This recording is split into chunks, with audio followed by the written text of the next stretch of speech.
वेद बातमीचा, लढा सत्याचा, निर्भीड पत्रकारितेचा, राजकारणातील महत्त्वाच्या बातम्यांच्या अपडेटसाठी आजच आपल्या यूट्यूब चॅनेलला क्लिक करा. नमस्कार, आपण पाहत आहात वेद बातमीचा.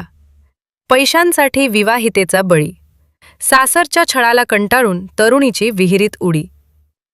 पैशांची हाव माणसाला किती क्रूर बनवू शकते याचा धक्कादायक प्रकार राहाता तालुक्यात उघड झाला आहे.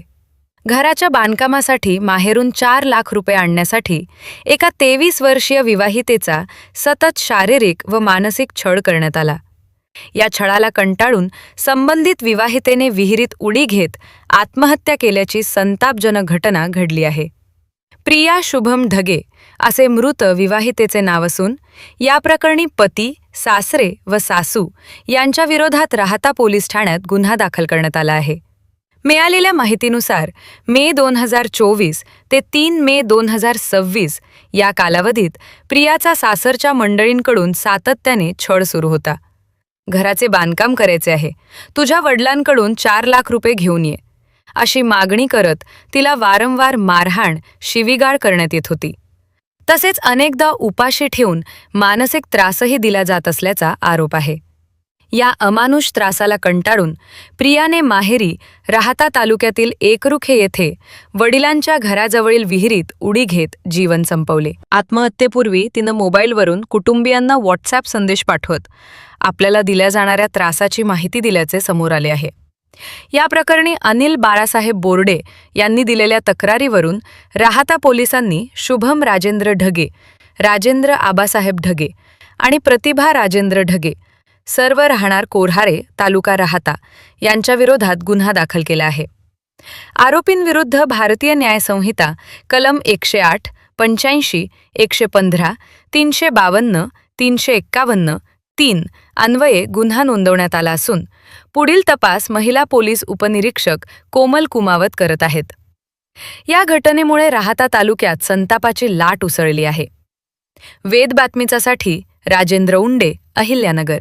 त्यांनीच केली आणि ते कशाची म्हणजे चोरी झालेली होती? सोन्याची चोरी केली, सासूची पोत आणि आमच्या पोरीची पोत. आणि भरपूर सोनं असताना फक्त त्याच 2 पोती गेल्या, बाकीचं सोनं सगळं आहे तिथंच राहिलं. आणि तिला म्हणायचे इनाच घेतली, फक्त ते म्हणायचे काय का गेलं गेलं गेलं. आम्ही दोघं जण, आम्हाला माहीत झाल्यानंतर आम्ही दोघं तिथं गेलो. आम्ही म्हणलो, तिचे नाना म्हणले का पोलीस कंप्लेंट करू, तर म्हणे नाही नाही नाही करायची म्हणे, आपण इथं पाहू तिथं पाहू. असे ब्राह्मण गुरु परत असे थोडक्यात विचारायचे ते का कुठं असन काय असन, तर ते तिथं त्यांच्या तिकडले सांगायचे का घरातच आहे घरातच आहे घरातच आहे. आणि मग बाकीचं मग तिथून आल्यानंतर चर्चा व्हायची तिथं. मग आम्हाला वाटलं आमच्या पोरीवर शंका घेऊ राहिले, तर शंका घेऊ राहिले तर मी गेले, म्हणलं बाले तू घेतलं का, तर बाली म्हणे हाय काके काय बोलती तू, मी कसं काय माझ्या घरातली चोरी करीन. आणि मग ती मला बोलल्यानंतर मग मी यांना सांगितलं, तिनं पण नाही घेतलेलं. आणि मग घेतलं का कोणी घेतलं, हे सोनं कोणी चोरलं. मग आम्हाला नंतर हळूहळू हळूहळू शंका यायला लागली, हे कंप्लेंट करीना, घरात काही असं रिक्स घेईना कशाची. आणि मग आम्ही लगेच शंका खाल्ली की हे सोनं तिच्या सासूनीच चोरलेलं आहे. पण बालीचं नाव घेतलं त्याच्यात, प्रियानी घेतलं प्रियानी घेतलं प्रियानी घेतलं. आणि घेतलं कसं, प्रियानी चोरलं तर चोरलं, आईवडिलांकडं नेऊन दिलं आणि आईवडिलांनी तिच्या लहान्या बहिणीचं लग्न करून दिलं. तर मी म्हणलं आम्ही हरामाच्या पैशांवर एवढं लालची नाही, आम्ही आमच्या मनगटात भरपूर बळ आहे, आम्ही त्याच्यावर लग्न केलेलं आहे. म्हणलं आमच्या सोन्यावर, तुमच्या सोन्यावर लग्न नाही केलेलं, असं मी त्यांना बोलले. तिथं बालीला बोलले, बालीच्या नवऱ्याला पण बोलले. आणि मग म्हणे एवढं मी तरी ती न खसली. तर मी म्हणलं बाले तू टेन्शन घेऊ नको, तू घेतलेलं नाही ना, नीटभीड जग, वरमान करून जग, कांढावानी जगू नको, यांना तुझी पण शंका येईल नाही तर, असं मी तिला सांगितलं. आम्हाला 6 वाजले घरी यायला. तिथून आल्यावर मी तिला फोनवर बोलले, बाले तू टेन्शन घेऊ नको बाले, बरं का तू टेन्शन घेऊ नको. तिला सपोर्ट देत राहिलो आम्ही, पण ती खचतच चालली. आणखीन तिच्या तोंडा पुढं डायरेक्ट म्हणायचे प्रियाने चोरलं प्रियाने चोरलं, ते खचायची ती. आत्ता बी सोसायटी झालं तिचं, तिनं मोबाईलमध्ये पण लिहून ठेवलं की मी सोनं चोरलं नाही, अक्काचे पैसे पण चोरले नाही. अक्काचे पैसे चोरीला गेले तरी म्हणायचे मी नाही चोरलं, 500 रुपयांनी माझं काय होणार, परपंच होणार आहे का, तरी नाही म्हणायची ती. तरी ते म्हणायचे नाही प्रियानेच चोरलं.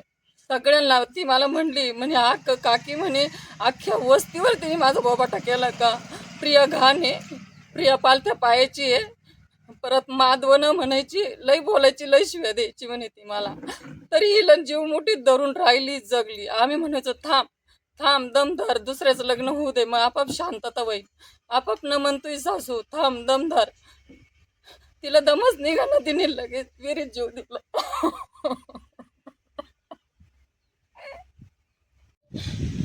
आपणच होतो लग्न करायला तिच्यावाला.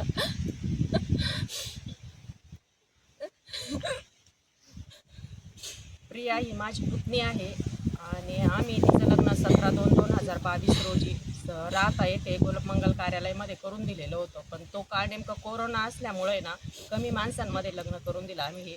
पण त्यांची अपेक्षा होती का त्यांनी सिद्धी संकल्पमध्ये मोठं लग्न करून द्यावं. पण मग कोरोनाची परिस्थिती असल्यामुळे आम्ही ते लग्न साधं आणि सिंपल पद्धतीने केलं. लग्नावरून त्यांनी नंतर तिला त्रास द्यायला सुरुवात केली. तुझ्या घरच्यांनी लग्न व्यवस्थित करून दिलं नाही, आमचे कोणत्याच अपेक्षा पूर्ण केलेल्या नाही आहे. त्यानंतर त्यांनी तिला पैशाची पण मागणी करत होते, तिच्यासाठी तिला शारीरिक पण छळ करायचे तिचा. आणि तिचे मिस्टर हे नाशिकला होते बँकेमध्ये, पण मग तिकडं ते दारू पिऊन पण तिला आहे ना मारायचे, रात्रीचा पण त्रास द्यायचे तिला. तिथं कुणीच नसताना, दोघंच असताना तिच्यावर खूप मानसिक पण छळ करायचे तिचा. आणि तिला इथून निघून जाय, तिची मुलगी आहे श्रेया 2.5 वर्षाची, ती पण त्यांनी तिच्याकडून हिसकावून घेतली आणि तिला ती दिलीच नाही.